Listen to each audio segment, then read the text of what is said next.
नमस्कार, आप देख रहे हैं न्यू राजस्थान धरा लाइव न्यूज। जहाजपुर में ईटुंदा रैगर समाज भगवान श्री बाबा रामदेव जी की कलश स्थापना कार्यक्रम में पहुंचे मुख्य अतिथि मेवाड़ के नेता धर्मवीर धीरज गुर्जर, पूर्व मंत्री राजस्थान।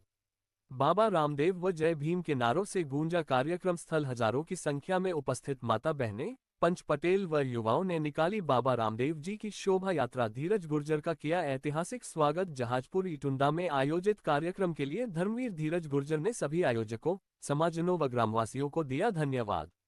Bureau report Dalchand Gurjar.